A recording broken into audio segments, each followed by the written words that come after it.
Treasure Island by Robert Louis Stevenson. I am Jim Hawkins, and my tale begins when I was a young boy at my father's inn, the Admiral Benbow. It was there that I first met an old sailor called Billy Bones. 15 men on the dead man's chest, yo ho ho and a bottle of rum, Billy would sing, as he showed me an old treasure map. He told tales of pirates and the hidden treasure of the long-dead Captain Flint. "It's the map the pirates want," Billy muttered.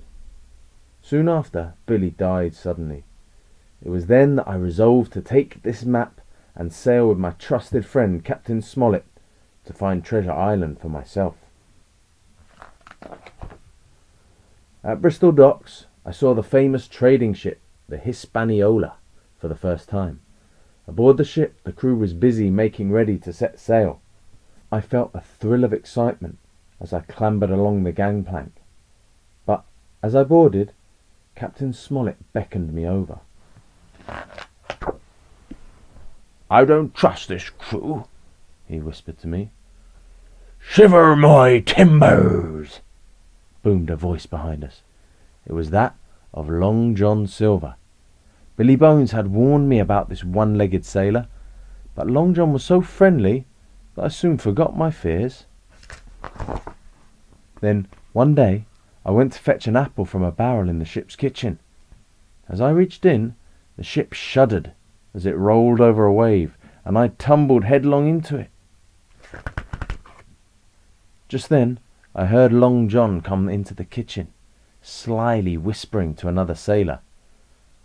"Someone on this ship has the map to Flint's treasure," he hissed to the sailor. "We were Flint's crew and it's ours by right. When we see land, you stay aboard and take the ship. I'll find the treasure." At that moment, the lookout in the crow's nest shouted, "Land ahoy!" We had found Treasure Island.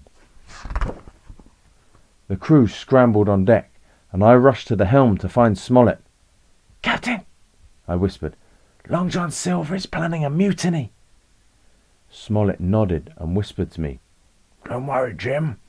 I have a plan." "Silver!" shouted Smollett. "Take some men and go ashore. We need water and supplies." Determined to discover the pirates' plans, I hid in their boat as they cast off. As we neared the beach, Silver muttered threats against Smollett and the crew. Suddenly, he spotted me. In a panic, I dived into the water and swam to shore. I heard Silver shout after me, but I was too terrified to look back. Once ashore, I ran to the forest and wandered for some time. Suddenly, a blast of cannon fire sent birds flapping into the sky. I paused for breath and heard a strange rustling in the shadows. A figure flitted like a deer between the trees. "Who's there?" I shouted, nervously. A man with a shaggy beard stepped forward. "My name is Ben Gunn," he said, hoarsely. "Pirates marooned me here years ago. That's not Flint's ship, is it?" "Flint is dead," I said, "but his old crew are leading a mutiny." Ben agreed to help if I promised him passage back home. Ben led me along a marshy trail between willows and tall bulrushes. On a craggy hill, I saw a British flag flying. "That'll be your friends," said Ben.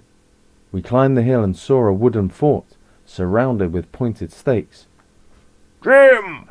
Smollett shouted from the lookout. I rushed inside and Ben followed. "It's good to see you," Smollett said when I introduced Ben. Smollett told us how, after Long John Silver had gone ashore, the pirates left aboard mutinied. Those still loyal to Smollett escaped on a rowboat, which the pirates sunk with a cannonball. They had swum ashore, found Flint's old fort, and set up camp there. We waited in the fort until, some time later, a figure appeared with a white flag. "I've come to talk," said Long John cautiously, stepping forward a few paces. If you give us that treasure map, I give you my word of honour that we'll leave you alone. We'll even take you back to England when we've found the treasure. Do we have a deal?" Long John smiled, but Smollett's face looked like thunder. "Good men don't make deals with pirates," he said, and turned his back on Long John Silver. Suddenly, we heard the pirates shout as they ran forwards, swords drawn. "Hold the fort!" the captain ordered. We each grabbed a cutlass, ready to fight, but we had forgotten that it was Flint's old crew who built the fort, and Long John knew a secret entrance. The pirates swarmed through the hidden passage, and Captain Smollett gave the order to flee. I turned to run with the others, but someone grabbed me roughly by the shirt and pulled me back. "Captain!" I shouted, but no one heard me over the commotion. "Hello, Jim," said Long John Silver. "I believe you have something we want." I struggled, but the pirate held me firm. "You'll get nothing from me," I cried. But as I spoke, another buccaneer took my knapsack and pulled out the map. The pirates cheered and my heart sank to my boots. "No hard feelings, Jim," Silver whispered as we walked along the marshy path. "Now, let's make a deal. If one more thing goes wrong, these scurvy dogs will turn against me. But you're better than that. I'll stand by you and keep you safe if, when the time comes, you stand by me." We reached the grove where 3 tall pine trees stood, as shown on the map. All we found there was a hole in the ground, full of empty chests and cases. The pirates leapt into the pit, digging with their fingers, but found just a single 2-guinea piece. "2 guineas, that's all that's left of the treasure," one of the pirates shouted. "That black-eyed scoundrel brought us here for nothing, and now we'll be arrested and tried for mutiny." They turned on us, with swords and cutlasses drawn. "Run, Jim!"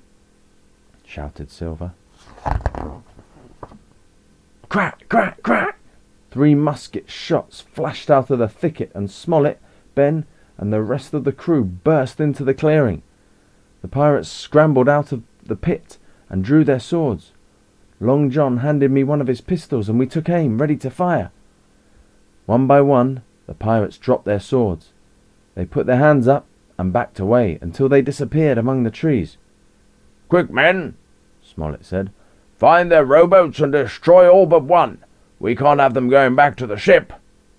The crew rushed off to obey his orders. "What happened to the treasure?" I asked. "Follow me," said Ben, grinning. We went to his cave, where, behind a little pool of clear water, glittered gold and silver bars, and thousands of strange coins from all corners of the world. It was Flint's treasure. In his lonely wanderings about the island, Ben had found the treasure and carried it to his cave. When Jim was kidnapped, Ben had told Smollett that the treasure was gone, and so Smollett and his men had hidden in wait at the grove, ready to ambush when the pirates arrived. We gathered what we could and carried it to the ship. It was weary work, and when the sun started to set, we decided to leave the rest behind. We had more than we could ever spend.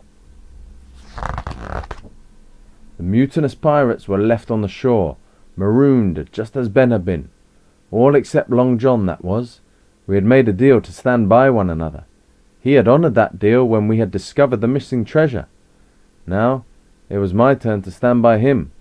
So when we set sail to England, he came with us. Early one morning, while everyone was sleeping, I heard a soft splash. I crept above deck and, peering over the side, saw that Long John Silver was silently rowing away. He had a sack of coins at his feet, glinting in the early morning sun. And that was the last I ever saw of him. But I still see the island in my dreams. I wake in the night, hearing the boom of cannons, or waves crashing against the shore, or the whispering of those wild woods. There is treasure still there, in Ben Gunn's cave, but as long as I live, I'll never return to Treasure Island. The